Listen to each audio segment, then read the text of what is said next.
achetez la bouteille de gaz, ça c'est un conseil. Testez toujours la bouteille, surtout la B6. Vous allez avec de l'eau, c'est un geste qui va vous sauver. Vous enlevez le bouchon, vous mettez ça sur un peu d'eau sur le bouchon. Vous allez voir, s'il y a des bulles, ça veut dire que ça fuit. Ramenez la bouteille à ce dernier.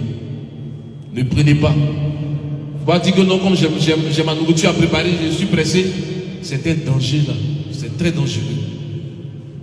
C'est très très dangereux. Il y a des personnes qui veulent tester la bouteille de gaz, ils allument l'allumette et puis font passer ça autour de la bouteille. C'est à mort comme ça qu'il est là. Il ne faut jamais le faire. On le teste avec de l'eau ou du savon. Une fois qu'il y a des bulles, retirez la bouteille. La bouteille B12, ceux qui ne le savent pas, le raccord a une date de péremption. Il y a des gens, leur bouteille de gaz, le raccord a fait au moins 50, 10 ans, ils sont dedans. Il faut changer. Parce que le gaz abîme le raccord. Il faut changer automatiquement. Ce geste va te sauver. Dernier conseil que je donne, quand vous allumez la bouteille de gaz B12, que vous êtes en train de préparer, je vois certaines personnes, qu'est-ce qu'ils font? Ils éteignent la cuisinière et puis après ils viennent fermer la bouteille de gaz. Mais dans le circuit, il y a du gaz. Donc avant d'éteindre la gazinière, ferme d'abord la bouteille. Quand tu fermes la bouteille, le gaz qui est dans le circuit va s'évacuer et puis là tu es hors danger.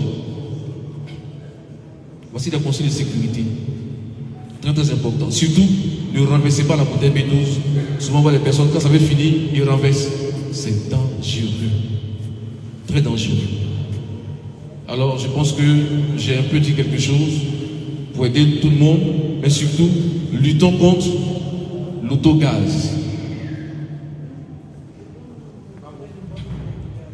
Alors, le premier geste à savoir, regardez dans les magasins, par exemple, si c'est un gros camion qui vient, les camions palettisés, les camions avec beaucoup de palettes, ça c'est un camion à griller. C'est un magasin à griller. Mais quand c'est les tricycles qui viennent livrer continuellement ce magasin, c'est un schéma parce qu'ils ont leur système de livraison, c'est les tricycles. Vous allez voir beaucoup de bouteilles dedans, de toutes sortes de couleurs. Parce que de matière commerciale, moi, Petro, si je ne vais pas prendre la bouteille de mobile, pour mettre dans mon tricycle, dans mon véhicule, c'est interdit. Eux, ils le font parce que eux, c'est le commerce. Et vous allez voir ces personnes-là, ils ont que des petites quantités de bouteilles de gaz, souvent 10, 15, vous les voyez comme ça. C'est un réseau de clandestins.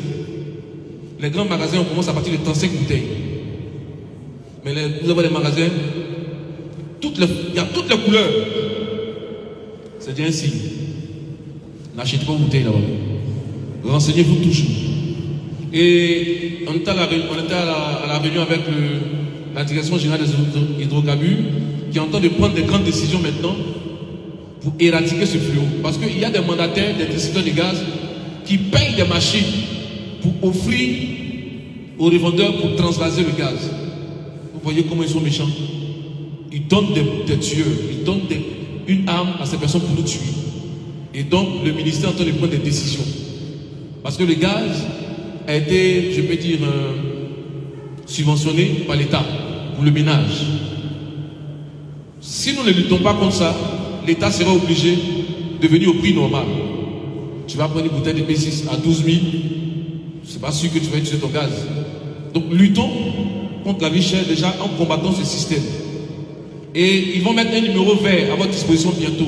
Si vous sentez dans votre quartier que quelqu'un se met dans sa maison en train de faire du gaz ou quelqu'un prend sa bouteille pour mettre dans sa voiture en train de faire l'autogaz, vous appelez ce numéro et automatiquement une équipe viendra pour, je peux dire, nettoyer ce système.